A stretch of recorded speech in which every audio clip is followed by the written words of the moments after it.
और आज इस गांव के बड़े परम सौभाग्य हैं। यह जिला बैतूल के अंतर्गत जम्बाड़ी गांव के सभी मनुष्यों के बड़े परम सौभाग्य कि आज उनके गांव में माँ भगवती ब्रह्मास्त्र विद्या बगलामुखी देवी का हवन हुआ है। यह हवन की सुगंध जहाँ जहाँ तक जाएगी वहाँ वहाँ तक की नकारात्मक ऊर्जाएं भाग जाएंगी। और इस घर के जिन सज्जन ने इस घर में हवन करवाए हैं उनका नाम महादेव है। नवदेवी शक्तियों के हवन तो सभी लोग करवाते हैं। लक्ष्मी जी का हवन हो गया, संतोषी माता जी का हवन आजकल चल रहा है। माँ भगवती सर्व वेदों की माता माँ भगवती गायत्री माँ के भी हवन हो रहे हैं, उनकी पूजन अर्चन हो रही हैं।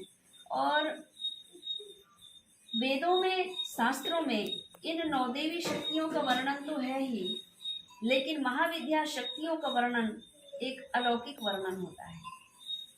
मनुष्य नवदेवी शक्तियों की भक्ति करता है। दुर्गा जी, शैलपुत्री, चंद्रघंटा, कालरात्रि और अन्य अन्य रूपों में माता रानी की आराधना करते हैं।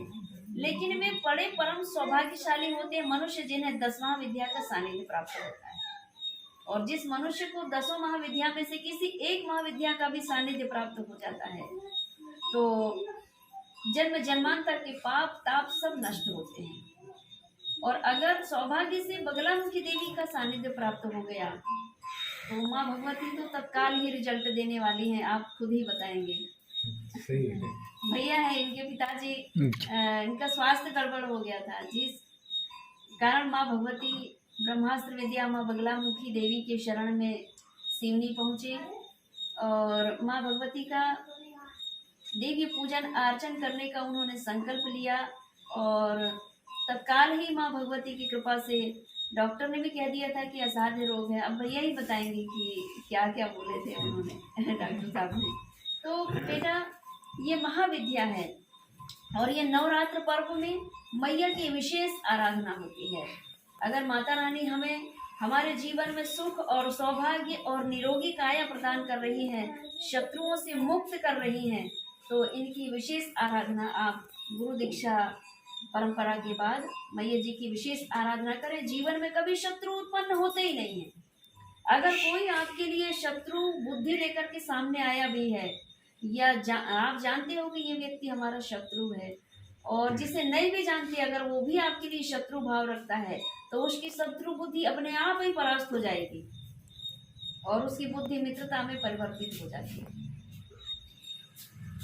माँ भगवती ब्रह्मास्त्र विद्या इनकी आराधना देवता भी करते हैं, इनकी आराधना कुबेर महाराज भी करते हैं, इनकी आराधना भगवान विष्णु भी करते हैं और ब्रह्मा जी भी करते हैं। संपूर्ण देव समाज मिलकर के माँ भगवती ब्रह्मास्त्र विद्या की आराधना करते हैं।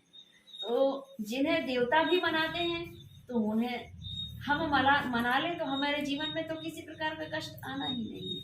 लेकिन वैसा सदगुरु मिलना चाहिए। तब गुरु जी अनेक हैं और आंख बंद करके कोई भी गुरु जी से नहीं जुड़ना चाहिए, धोखे का शिकार हो जाते हैं।